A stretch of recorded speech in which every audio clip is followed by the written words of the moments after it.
Okay, നമ്മൾ applications of ഗ്രാഫിലെ first 2 applications കഴിഞ്ഞ വീഡിയോയിൽ കണ്ടു. ഇനിയിപ്പോൾ നമ്മൾ ലാസ്റ്റ് 2 ആപ്ലിക്കേഷൻസ് ആണ് നോക്കുന്നത്. തേർഡ് ആപ്ലിക്കേഷൻ എന്ന് പറയുന്നതാണ് electrical network problem.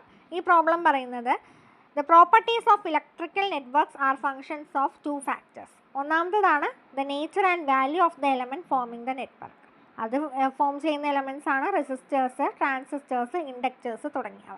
രണ്ടാമത്തേതാണ് topology of the network, that is the way in which these elements are arranged. അപ്പോൾ മെയിനായിട്ട് നമ്മുടെ ഇലക്ട്രിക്കൽ നെറ്റ്വർക്കിൽ വരുന്ന വേരിയേഷൻസിന് റീസൺ എന്ന് പറയുന്നത് ഇതിൻ്റെ ടോപ്പോളജിയിൽ വരുന്ന വേരിയേഷൻ ആണെന്നാണ് നമ്മുടെ ഈ പ്രോബ്ലത്തിൽ പറയുന്നത്. നമ്മളിത് വരയ്ക്കുമ്പോൾ ജംഗ്ഷൻസിനെ വെർട്ടീസസ് ആയിട്ടും ബ്രാഞ്ചസിനെ എഡ്ജസുമായിട്ടുമാണ് വരയ്ക്കുക. ഇലക്ട്രിക്കൽ നെറ്റ്വർക്ക് പ്രോബ്ലത്തിൻ്റെ സർക്യൂട്ടാണ് ഇവിടെ കാണിച്ചിരിക്കുന്നത്. 5 വെർട്ടീസസ് ഉണ്ട്, ABCDE. 3 വെർട്ടീസസിലേക്ക് റെസിസ്റ്റേഴ്സും 2 വെർട്ടീസസിലേക്ക് ഇൻഡക്ടറും ബാക്കി കപ്പാസിറ്ററും, അങ്ങനെയൊക്കെയാണ് ഈ ഫിഗറിൽ കാണുന്ന പോലെ കണക്ഷൻ വരുന്നത്. ഇത് ആക്ച്വലി ഇലക്ട്രിക്കൽ നെറ്റ്വർക്കിൻ്റെ സർക്യൂട്ടാണ്. ഇനി ഇതിൻ്റെ ഗ്രാഫാണ് നമ്മൾ പ്രൂവ് ചെയ്യാൻ വേണ്ടി വരച്ചിരിക്കുന്നത്. ഗ്രാഫിൽ കണ്ടില്ലേ, ABCDE വെർട്ടീസസ് ആയിട്ട് കൊടുത്തു, എല്ലാ എഡ്ജസും ഈച്ച് അതർ കണക്ട് ചെയ്തു. ഇതാണ് ഇലക്ട്രിക്കൽ നെറ്റ്വർക്ക് പ്രോബ്ലത്തിൻ്റെ ഗ്രാഫ് വരുന്നത്.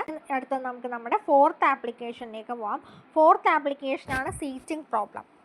സീറ്റിംഗ് പ്രോബ്ലം എന്ന് പറയുന്നത് എന്താണെന്ന് വെച്ചാൽ, ഒരു ടീമിൽ 9 മെമ്പേഴ്സ് ഉണ്ട്. ആൻഡ് ഈ 9 members of a new club എല്ലാ ദിവസവും ലഞ്ചിന് ഒരു റൗണ്ട് ടേബിളിൽ വന്നിരിക്കും.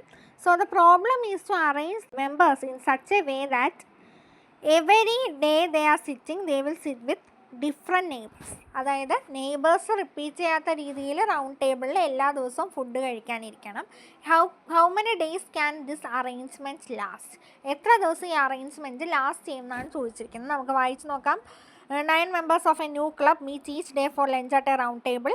They decide to sit such that every member has different neighbors at each lunch. How many days this arrangement can last? ഇത് നമ്മൾ ഗ്രാഫായിട്ട് വരയ്ക്കുമ്പോൾ മെമ്പേഴ്സിനെ വേർട്ടീസസ് ആയിട്ടാണ് വരയ്ക്കുക. ഇനി എഡ്ജസ് എന്ന് പറയുന്നത് ഇവരുടെ റിലേഷൻഷിപ്പാണ് കാണിക്കുന്നത്. സോ നമുക്ക് മെയിനായിട്ട് വരയ്ക്കുന്ന ഗ്രാഫാണ് ഇവിടെ കാണിച്ചിരിക്കുന്നത്. 1 2 3 4 5 6 7 8 9. ഇതാണ് ഫസ്റ്റ് കണക്ഷൻ. ഇനി സെക്കൻഡ് കണക്ഷനാണ് 1 3 5 2 7 4 9 6 8 1. റെഡ് വെച്ചിട്ട് ലൈൻ സെഗ്മെൻറ്റ് ജോയിൻ ചെയ്ത് വരച്ചിരിക്കുന്നത്. ഇനി അത് കൂടാതെ 2 more ഗ്രാഫ്സും ഇതിന് പോസിബിളാണ്. അപ്പോൾ മെയിനായിട്ട് നമുക്ക് ഈസി ആയിട്ട് പഠിക്കാൻ പറ്റുന്നതാണ് ഈ ബ്ലാക്ക് ലൈൻസ് വെച്ച് കാണിച്ചിരിക്കുന്ന 1 2 3 4 5 6 7 8 9. അപ്പോൾ ഇങ്ങനത്തെ അറേഞ്ച്മെൻറ്റ് ലാസ്റ്റ് ചെയ്യും എന്ന് ചോദിച്ചു കഴിഞ്ഞാൽ അതിനൊരു ഇക്വേഷൻ ഉണ്ട്. ഈ ഇക്വേഷൻ അല്ലാതെയും പ്രോബ്ലംസ് ആയിട്ട് 3 മാർക്കിനൊക്കെ ചോദിക്കും. 9 വെർട്ടീസസിന് പകരം 7ഉം 6ഒക്കെ നമ്പറായിട്ട് തന്നിട്ട് എത്ര ഡേയ്സ് അറേഞ്ച്മെൻറ്റ് ലാസ്റ്റ് ചെയ്യുന്നൊക്കെ ചോദിക്കുമ്പോൾ നമുക്ക് ഈ ഇക്വേഷൻ യൂസ് ചെയ്യണം.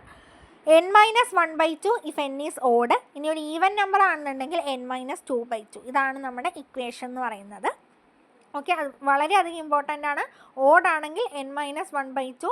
ഇനി ഈവൻ നമ്പർ ഓഫ് വെർട്ടീസസ് ആണെങ്കിൽ n-2/2. ഇവിടെ 9 എന്ന് പറഞ്ഞ ഓഡാണ്. അപ്പോൾ നമ്മുടെ ഇക്വേഷൻ n-1/2, 9-1/2, 8/2 എന്ന് പറയുമ്പോൾ 4. അതാണ് 4 വേസിൽ നമ്മുടെ ഇതിൽ എഴുതി കാണിച്ചിരിക്കുന്നത്. ഓക്കെ അല്ലേ? അപ്പോൾ ഇത്രയാണ് ആപ്ലിക്കേഷൻസ് ഓഫ് ഗ്രാഫ് ഉള്ളത്. ഇനിയിപ്പോൾ നമ്മുടെ നെക്സ്റ്റ് ടോപ്പിക് എന്ന് പറയുന്നത് ഒരു കംപ്ലീറ്റ് ഗ്രാഫും സബ് ഗ്രാഫും എന്താണെന്നാണ്. അത് നമുക്ക് നെക്സ്റ്റ് വീഡിയോയിൽ പഠിക്കാം.